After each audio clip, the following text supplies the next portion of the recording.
नमस्कार सभी साथियों को स्वागत करता हूं सबके इस यूट्यूब चैनल पर जिसका नाम है स्टडी विद पीएन लोधा।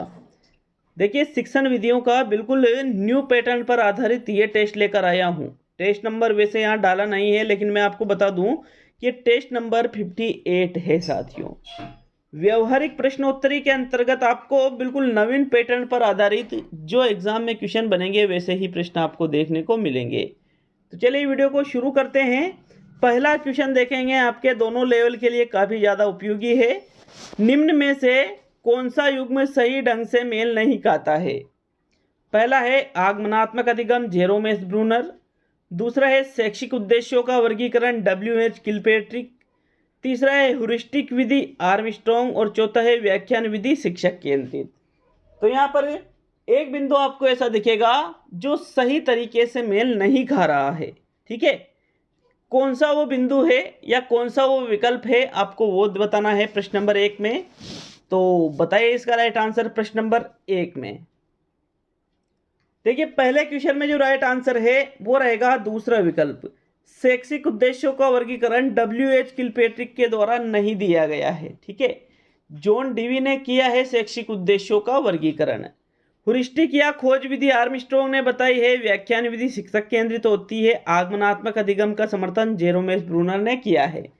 लेकिन यहाँ दूसरा विकल्प असंगत है, ये मेल नहीं खा रहा है, इसलिए आपका दूसरा ही विकल्प प्रश्न नंबर 1 में बिल्कुल सही रहेगा साथियों। आगे बात करेंगे प्रश्न नंबर 2 की। लेकिन आप अगर नए हो चैनल पर तो चैनल को सब्सक्राइब करना नहीं भूले साथियों। बहुत ही अच्छे क्वेश्चन आपको यहाँ पर रेगुलर देखने को मिलेंगे। लगातार रीट की निशुल्क तैयारी के लिए चैनल को सब्सक्राइब जरूर करें। दूसरा प्रश्न है, श्रुत लेखन विधि का उद्देश्य इनमें से नहीं है। लेखन गति का विकास करना, वाचन गति का विकास करना, एकाग्र चित्तता का विकास करना और शुद्ध व स्पष्ट लेखन का विकास करना। तो श्रुत लेखन विधि का नाम सभी ने सुन रखा होगा, जिसमें सुनकर लिखा जाता है। सुनकर कौन लिखता है? छात्र लिखता है।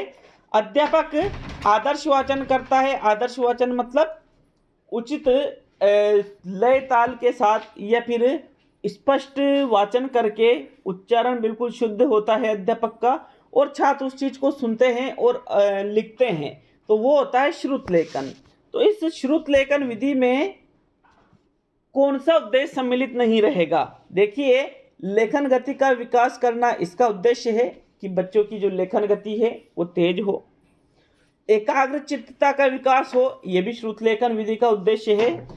शुद्ध व स्पष्ट लेखन का विकास हो, यह भी श्रुत लेखन विधि का उद्देश्य है। लेकिन वाचन गति का विकास करना ये श्रुत लेखन के अंतर्गत नहीं आता है, क्योंकि साथियों उसमें लिखा जाता है। तो फिर वाचन गति कैसे? बोल तो अध्यापक रहा है, छात्र थोड़ी बोल रहे हैं, इसलिए छात्रों की वाचन गति का विकास कदापि नहीं होगा। दूसरा विकल्प आपका सही है, श्रुत लेखन विधि का यह उद्देश्य नहीं है। प्रश्न नंबर 2 में दूसरा ही विकल्प सही रहेगा। आगे बात करेंगे प्रश्न नंबर 3 की। तो साथियों, तीसरा क्वेश्चन देखेंगे आपके, निम्न में से किस विधि द्वारा विद्यार्थियों को मौखिक अभिव्यक्ति में प्रेषित किया जा सकता है? प्रश्नोत्तरी द्वारा, वाक्य रचना द्वारा, कहानी लेखन द्वारा, चित्र निर्माण द्वारा। तो प्रश्न संख्या 3 में सही विकल्प का चयन करो। कौन सा विकल्प आपके सही रहेगा तीसरे क्वेश्चन में? देखिए, मौखिक अभिव्यक्ति में प्रेषित यदि आपको करना है छात्रों को, तो वाक्य रचना करवा रहे हो तो वाक्य रचना से तो लिखित अभिव्यक्ति प्रेषित होगी। कहानी लिखवा रहे हो तो इससे भी लिखित अभिव्यक्ति प्रेषित होगी। चित्र निर्माण करवा रहे हो तो इससे भी लिखित अभिव्यक्ति, क्योंकि चित्र बनाना भी एक तरह से अपने आप में लिखना होता है। लेकिन साथियों, प्रश्नोत्तरी में छात्र बोलेगा, ठीक है, उत्तर देगा प्रश्नों के, तो बोल करके ही उत्तर दिया जाएगा। इसलिए प्रश्नोत्तरी द्वारा आप विद्यार्थियों में मौखिक अभिव्यक्ति में प्रेषित कर सकते हो। विकल्प नंबर 1 बिल्कुल सही है साथियों। प्रश्न नंबर 3 में आगे बात करेंगे प्रश्न नंबर 4 की। ठीक है, कौन सा सही है यहाँ पर? प्रथम विकल्प बिल्कुल सही रहेगा। तो चलिए आगे बढ़ेंगे प्रश्न नंबर 4 की ओर। चौथा क्वेश्चन है आपके, बच्चों को कहानी सुनाने के उद्देश्यों में क्या सम्मिलित नहीं है? भाई, हम बच्चों को कहानियां सुनाते हैं तो हमारा उद्देश्य होता है कहानी सुनाने का, उसमें क्या नहीं आएगा? ठीक है, इससे बच्चों की कल्पना को उड़ान मिलती है तर्क शक्ति एवं कल्पना शक्ति को बढ़ाने में मदद करती है। विश्लेषणात्मक चिंतन को बढ़ावा देना और कहानी सुनाने से बच्चों का मन स्कूल में लगा रहता है। तो साथियों, कहानी शिक्षण का या कहानी सुनाने का उद्देश्य इनमें से कौन सा नहीं है? प्रश्न संख्या 4 का सही विकल्प बताइए।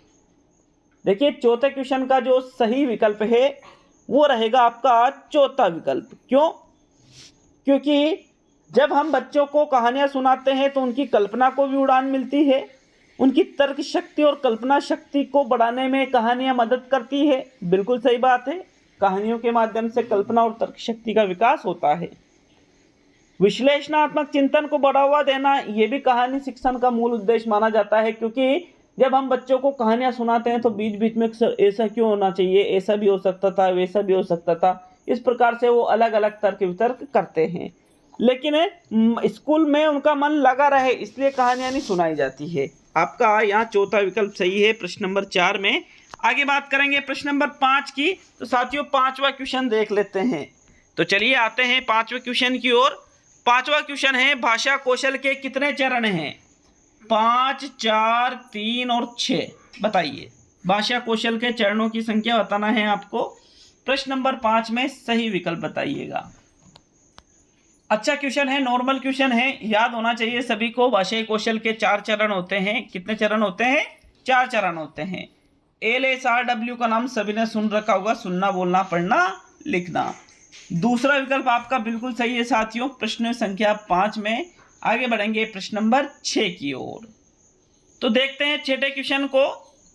पाठ्य पुस्तक में दिए गए चित्र पाठ्य पुस्तक की शोभा बढ़ाते हैं, अनावश्यक जगह घेरते हैं, संकल्पना का स्पष्टीकरण करते हैं और परंपरा का निर्वाह करते हैं। सभी ने देखा होगा कि पाठ्य पुस्तक में जो चित्र दिए होते हैं उनका मूल उद्देश्य यहाँ पर आपको बताना है कि आखिर वो चित्र क्यों दिए जाते हैं। तो साथियों, उन चित्रों को देना का मतलब ये थोड़ी है कि भाई वो अनावश्यक जगह घेर लेंगे तो फिर पाठ्य पुस्तक बड़ी बन जाएगी, इसलिए थोड़े चित्र बनाए जाते हैं। ना ही वो पाठ्य पुस्तक की शोभा बढ़ाने के लिए चित्र दिए जाते हैं और ना ही परंपरा का निर्वाह करने के लिए, बल्कि पाठ्य पुस्तक में चित्र इसलिए दिए जाते हैं क्योंकि चित्रों के माध्यम से संकल्पना का स्पष्टीकरण बड़ी ही आसानी से हो जाता है। विकल्प नंबर 3 सही है आपके प्रश्न संख्या 6 में। आगे बात करेंगे प्रश्न नंबर 7 की। साथियों, प्रश्न नंबर 7 है आपके, निम्न में से कौन पर्यावरण का भौतिक कारक है? पेड़ पौधे, वायु, मनुष्य और सूक्ष्म जीव। देखिए, भौतिक, एक भौतिक कारक होता है और एक होता है जैविक कारक। तो यहाँ पर भौतिक कारक के बारे में पूछा गया है कि इनमें से कौन सा भौतिक कारकों के अंतर्गत आता है। तो जो पेड़ पौधे हैं, जो मनुष्य है, जो सूक्ष्म जीव है, वो सभी जैविक कारक के अंतर्गत आएंगे। जो वायु है, मिट्टी है, मैदान है, इस प्रकार की चीज़ें, पठार है, ये चीज़ें साथियों पर्यावरण के भौतिक कारकों में सम्मिलित किए जाते हैं। तो यहाँ पर जो वायु है ये भौतिक कारक है, बाकी पेड़ पौधे, मनुष्य और सूक्ष्म जीव ये जैविक कारकों के अंतर्गत आते हैं। तो विकल्प नंबर आपका कौन सा सही है? दूसरा बिल्कुल सही है प्रश्न नंबर 7 में। आगे बात करेंगे प्रश्न नंबर 8 की। तो साथियों, प्रश्न नंबर 8 है आपके, निम्न में से कौन सी अधिगम विधि सामाजिक विज्ञान सीखने में सबसे अधिक उपयोगी है? पठन द्वारा अधिगम, कंठस्थ द्वारा अधिगम, क्रियामूलक अधिगम और श्रवण द्वारा अधिगम। तो सामाजिक विज्ञान को बच्चों को सिखाना है आपको, तो इनमें से कौन सी विधि सबसे ज़्यादा प्रभावी रहेगी? 8वें क्वेश्चन का सही आंसर बताइएगा। देखिए, कंठस्थ द्वारा अधिगम तो बिल्कुल ही कम प्रभावी रहने वाली है। आपके यहाँ पर दूसरा तो बिल्कुल ही गलत है। श्रवण और पठन से ज़्यादा कारगर होता है क्रियामूलक अधिगम। क्रियामूलक अधिगम का मतलब होता है जिसमें बालक क्रिया करके सीखता है। थर्ड विकल्प आपका सही है प्रश्न नंबर 8 में। आगे बात करेंगे प्रश्न नंबर 9 की। तो चलिए देखते हैं प्रश्न संख्या 9 को। 9वां क्वेश्चन, स्वयं करके सीखना किस सिद्धांत का मूल उद्देश्य है? अभिप्रेरणा का सिद्धांत, नियोजन का सिद्धांत, क्रियाशीलता का सिद्धांत और रुचि का सिद्धांत। तो करके सीखना, जिसमें बालक करके सीखता है, उसका मूल उद्देश्य क्या है?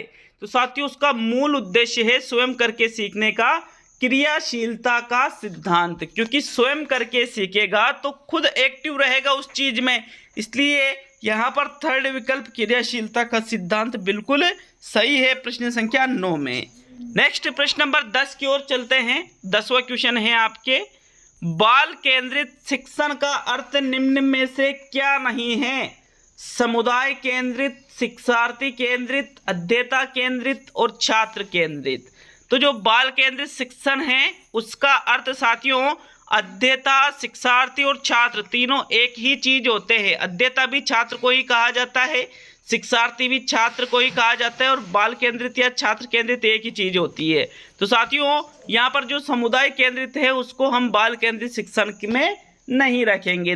यहाँ पर प्रथम विकल्प बिल्कुल सही है 10वें क्वेश्चन में। चलिए आगे बढ़ेंगे प्रश्न नंबर 11 की ओर। तो साथियों 11वां क्वेश्चन है आपके, लिखना सिखाने से पूर्व बालकों को चित्रकला सिखाना चाहिए, क्योंकि अक्षर भी चित्र ही है। अक्षर भी क्या है? चित्र ही है। इस मत का समर्थन किसने किया है? महात्मा गांधी ने, अरविंद घोष ने, विवेकानंद ने और विनोबा भावे ने। तो साथियों ये जो मत दिया गया है कि बालकों को यदि आप लिखना सिखाना चाहते हो तो इसके पहले आपको बच्चों को चित्रकला सिखाना चाहिए, ये समर्थन महात्मा गांधी के द्वारा दिया गया है। किसके द्वारा? महात्मा गांधी के द्वारा इसका समर्थन किया गया है। विकल्प नंबर आपका 1 सही है प्रश्न नंबर 11 में। आगे बढ़ेंगे 12वें क्वेश्चन की ओर। दोनों लेवल के लिए काफी ज्यादा उपयोगी प्रश्न है, इस तरह से प्रश्न पूछे जा सकते हैं एग्जाम में। बहुत ही इंपॉर्टेंट क्वेश्चन है, अच्छी तरह से आप देख करके जवाब दीजिएगा। निम्न में से कौन सा अनौपचारिक आकलन की विशेषता को नहीं दर्शाता है? पहला, विद्यार्थी अपनी उत्तर पुस्तिकाओं में कैसा कार्य कर रहे हैं उस तरफ देखना। दूसरा, विद्यार्थी जब अन्य विद्यार्थियों को समझा रहे हैं अथवा चर्चा में व्यस्त है उनकी बातें सुनना। तीसरा है अध्यापक द्वारा पूछे गए प्रश्नों पर दिए गए उत्तरों को मॉनिटर करना। और चौथा है विद्यार्थियों की उत्तर पुस्तिकाओं को जांचकर अंक प्रदान करना। तो इनमें से अनौपचारिक आकलन की विशेषता कौन सी नहीं है साथियों? देखिए प्रश्न नंबर 12 बहुत ही इंपॉर्टेंट क्वेश्चन है, क्योंकि आकलन के क्वेश्चन 101% आने ही आने हैं और एक नहीं कम से कम 5-7 क्वेश्चन आते हैं।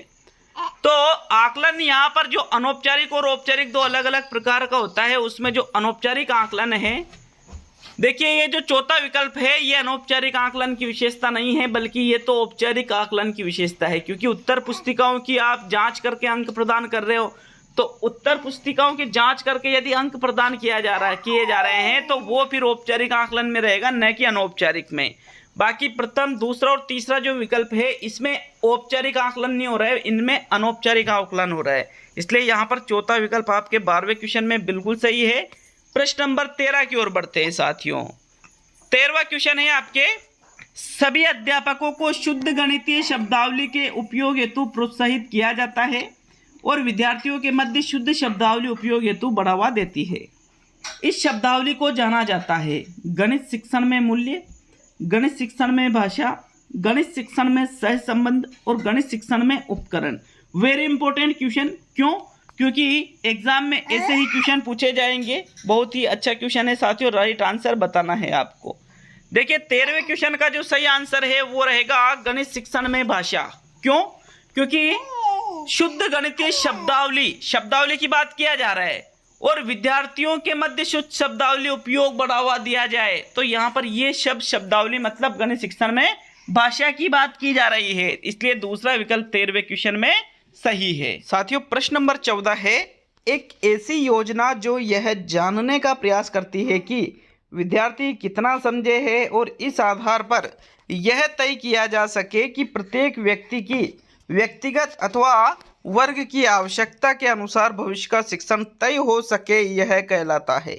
देखिएगा विकल्प 1 है योगात्मक आकलन, दूसरा विकल्प है सूचनात्मक आकलन, तीसरा विकल्प है निदानात्मक आकलन और चौथा विकल्प है परीक्षण।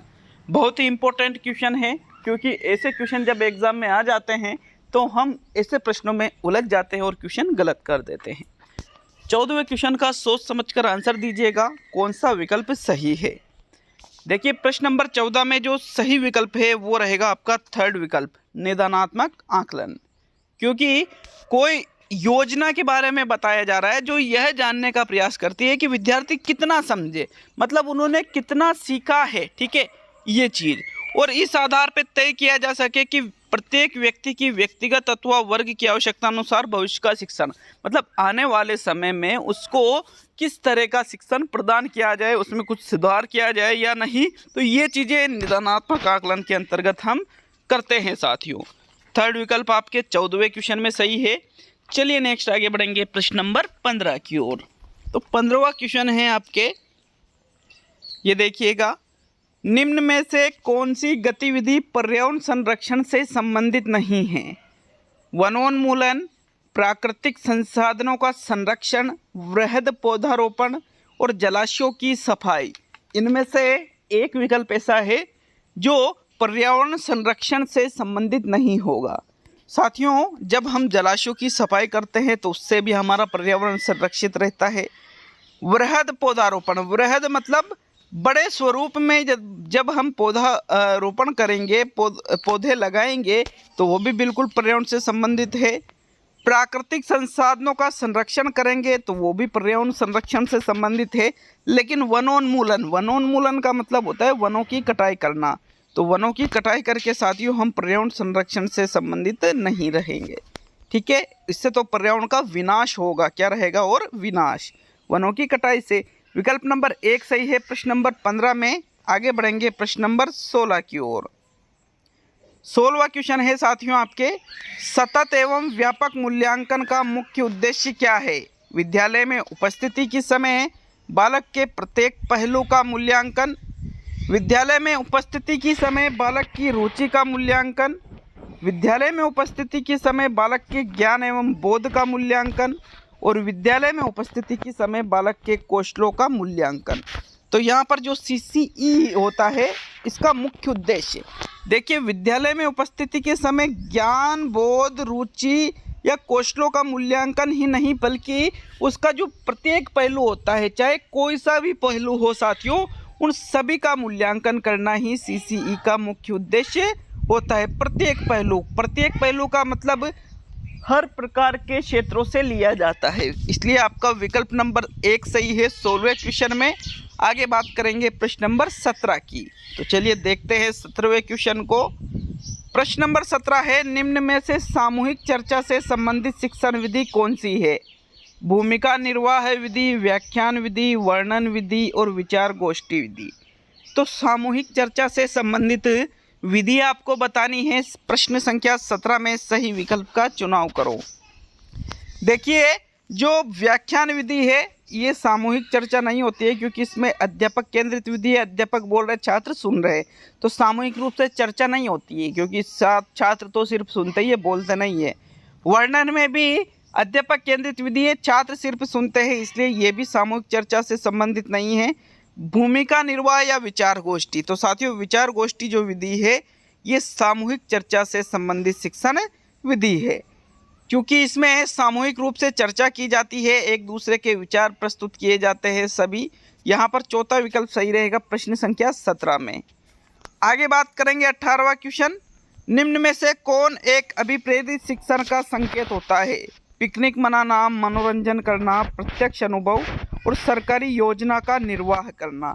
तो अभिप्रेरित शिक्षण का इनमें से कौन सा संकेत है? देखिए, पिकनिक मनाना कोई अभिप्रेरित शिक्षण नहीं है, मनोरंजन करना भी नहीं है साथियों, बल्कि यहाँ पर देखिए जो अभिप्रेरित शिक्षण है यहाँ पर चौथा विकल्प भी गलत है, प्रत्यक्ष अनुभव करना। प्रत्यक्ष अनुभव के माध्यम से आप हर एक चीज़ को याद रख सकते हो, इसलिए थर्ड विकल्प आपके 18वें क्वेश्चन में राइट रहेगा। नेक्स्ट बात करेंगे प्रश्न नंबर 19 की ओर। 19वां क्वेश्चन है, विज्ञान विषय का अध्यापक श्यामपट्ट का बेहतर प्रयोग कर सकता है लेखा चित्र पढ़ाने में, आकृतियाँ बनाने में, मुख्य बिंदुओं को लिखने में और उपरोक्त सभी में। तो मान लीजिए आप एक साइंस टीचर है, साइंस से आप टीचर बने हैं साइंस सब्जेक्ट से, तो आप श्यामपट्ट का बेहतर प्रयोग इनमें से किसके लिए करेंगे? देखिए, जब लेखा चित्र बनाते हो तो उससे भी श्यामपट्ट का उपयोग होता है, आकृतियाँ बनाने में भी श्यामपट्ट का उपयोग होता है, मुख्य बिंदुओं को लिखने में भी श्यामपट्ट का उपयोग होता है। इसलिए जो उपरोक्त सभी वाला विकल्प है चौथा, वही 19वें क्वेश्चन में सही आंसर रहेगा साथियों। अब आज का अंतिम और 20वां क्वेश्चन देखेंगे, लेकिन वीडियो अच्छा लगे तो लाइक शेयर करना नहीं भूले और कमेंट सेक्शन में कमेंट करके बताइए कि आपके कितने क्वेश्चन सही हुए हैं और वीडियो आपको कैसा लगा, ये भी हमें ज़रूर बता कर जाए साथियों। आज का अंतिम और 20वां क्वेश्चन है, BALA बाला का पूरा नाम क्या है? शिक्षा के क्षेत्र में बताना है। मस्तिष्क सहायता प्राप्त अधिगम असाइनमेंट, अधिगम सहायक के रूप में ब्रेल, अधिगम सहायक के रूप में बिल्डिंग और ब्रेल सहायता प्राप्त अधिगम आकलन। तो साथियों सही विकल्प का चयन करना है प्रश्न संख्या 20 में। तो राइट आंसर बताइए प्रश्न संख्या 20 का। तो साथियों बाला का पूरा नाम है अधिगम सहायक के रूप में बिल्डिंग, जो कि छात्रों की जो बुनियादी शिक्षा है, ठीक है, जो स्कूल की जो संरचना होती है, उसके जो संसाधन होते हैं, उन संसाधनों के माध्यम से, मूलभूत सुविधाओं के माध्यम से, स्कूल की मूलभूत सुविधाओं की कह रहा हूँ, छात्रों को शिक्षा देना ही अधिगम सहायक के रूप में बिल्डिंग या बाला कहलाता है। तो तीसरा विकल्प आपके 20वें क्वेश्चन में सही है।